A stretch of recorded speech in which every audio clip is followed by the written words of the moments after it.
Hello everyone, Ben here, and welcome back to my 2020 election prediction series. And today we are going to be doing the matchup between New Jersey Senator Cory Booker and Donald Trump as the incumbent president.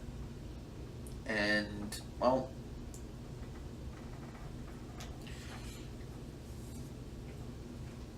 I'm going to again continue running on the assumptions that I have been whenever I do these, which is modest economic growth, but 4% GDP growth over the next couple of years, with higher numbers in the industrial sector. And also the assumption that there's going to be a new Trump controversy each week, because let's be honest here, it's going to happen. And I'm starting to kind of notice something. No matter what batshit insane stuff he says and comes up with, sorry about that, I just don't see him losing approval ratings or anything. I think people just have stopped caring, or at least his supporters have stopped caring about the inane, whatever you want to call it, BS that he spews every week. And even some moderates are starting to stop caring about, whatever the next media controversy is. What stupid thing did he say this time? What did he tweet this time? It's getting old, honestly, I think is the best way to explain it. And I've put together a list. These are all the states that I think are completely safe for each candidate in the case of Donald Trump and Cory Booker. And notice I've included Iowa and Ohio. Iowa was like a 9-point win, and Ohio was an 8-point win. I think he'll expand those margins by at least 2 or 3% against Cory Booker, especially as an incumbent. I don't think that's good for Cory Booker. Cory Booker has a lot of the establishment baggage that Hillary Clinton has, but also has potentially even closer ties to Wall Street, which I don't think will play well to the progressive wing of the Democrat Party. And not only that, but I don't think Cory Booker plays very well to rural voters who, as we saw in 2016, and I also missed this state, overwhelmingly voted for Donald Trump. And they voted for Trump a lot more than they had for previous Republicans. And a state like Missouri, where, it was expected to go to Republican anyway, it wasn't expected to go Republican by 10, I think it went by like close to 15.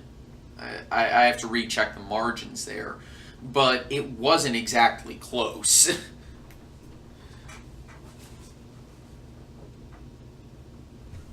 Now, I'm going to kind of go by some of I'm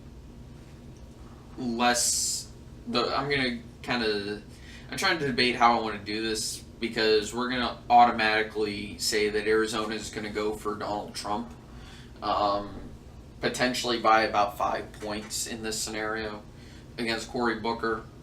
Nevada would be a toss-up, but I imagine Booker would win it. Colorado's the interesting state, because Trump way overperformed there. It was like a 3-point margin for Hillary, which is way overperforming for Donald Trump. People were expecting him to lose it by 10 points or more. Now, of course, there were a lot of other things people expected, but, in Colorado, even in, a situation where Trump does win, I could see him losing by 10, 12 points, but he didn't. He only lost by 3. And it's tough, but I think I'm still going to give it to the Democrats, but it's going to be close. And now we move on to the others. I think Trump would pull away with a victory in Florida. I just think because he's the incumbent and Booker's too establishment, I don't think he'd be able to pull off the Obama coalition. And plus, Trump won Florida by more than Obama did in his second term. So now that could just be because Trump is a new candidate or whatever. But I think that just shows that Trump surprisingly overperforms in areas where he probably shouldn't be performing as well. Um, I'll go ahead and give Virginia to Booker, but it's going to be close as well. Um, I'm going to split these down the middle, where both the districts are solid for the other candidate. The more rural district for Trump, Portland, the quote, the more urban of two. To call it an urban district is not entirely it's a little misleading, but we'll split it like that, and we can already see where Booker has issues. Now, Booker could potentially bring back some of the Obama coalition. I don't think he would be able to pick up the white working class, especially in the Rust Belt. But I think he'd be able to pull maybe just enough to squeak by in North Carolina. I could honestly see that. I could see him pulling enough of the Obama coalition together to get North Carolina. But I don't think that's enough because, well, but at the same time, it also would make sense that Trump would start off with the advantage here. But North Carolina is progressing blue. Trump only won it by like 4 points, which is still a good margin in a swing state. I'll call it a true toss-up for now until I can make up my mind. But I'll call it by the end of the video. I think Trump would repeat in these states just because Booker is extremely established. Maybe Booker could pick up some extra New Jersey sentiment over here just because he's from a state that's like right next to Philly. He may be able to improve his margins, but I'm hard pressed to find out where he's making up the 74,000 votes that Hillary lost Pennsylvania by. Because Pittsburgh and a lot of western Pennsylvania and central Pennsylvania, they're shifting to the right more and more and more. And it's the same thing about all the rural areas in these states as well, is they're just shifting more to the right. And you can't really shift the urban areas any more blue than they already are because it's just not going to happen because they're already at 90-10 margins or more in some cases.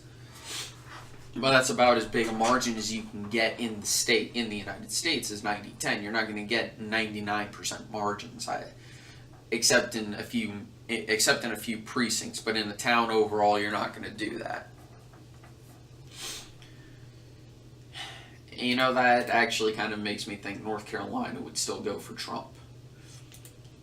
But I think it would. I think Booker wouldn't do so hot in New Hampshire.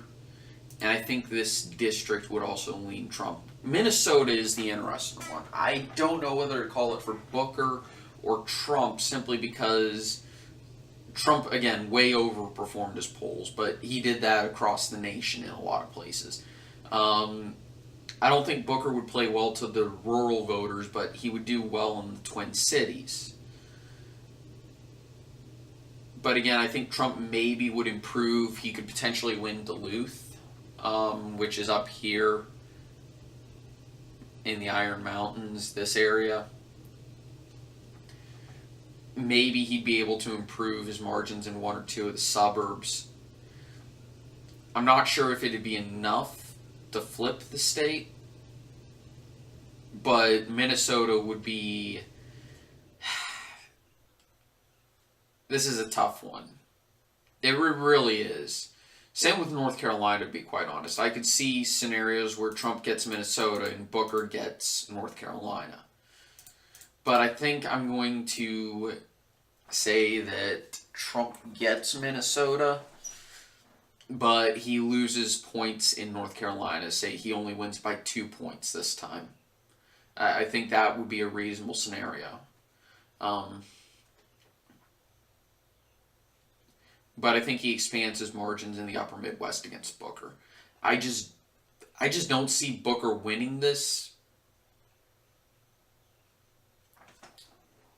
because he is an establishment candidate and he has a lot of the same baggage. Yes, he'd be able to improve some of his margins. I forgot that Georgia would technically be a likely state, but um, I can honestly see Booker improving his margins in in some areas of you know just because he's bringing out some of the Obama coalition, not all of it. Clearly, not all of it. But I just don't see Booker winning the election simply because I don't think he plays to the types of voters that are going to be important. I mean, you have to remember in this, you can give the Democrats Florida, and guess what? Republicans still win. You can even give the Democrats Florida and North Carolina, and they would still win. Just because I think that's how badly Booker plays in the Rust Belt. I mean, you can give him Texas. Trump would still win. You know, it's that's why I think it's a little difficult to imagine a scenario where Booker wins, is because Trump plays well in just the right states to win an election. I don't think he, like, if this were against like Sherrod Brown, I've given Sherrod Brown plays right in some of the same states that Trump does, and probably better because he's a little less controversial, and he's from that region. So, yeah. But this is just my opinion. I could clearly be wrong. Don't ever assume that I'm 120% correct. I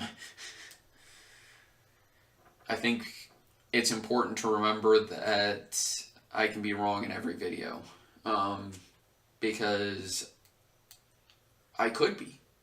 Anyway, guys, thank you so much for watching. Hope you have a nice day, and I will see you guys next time. Take it easy. Bye.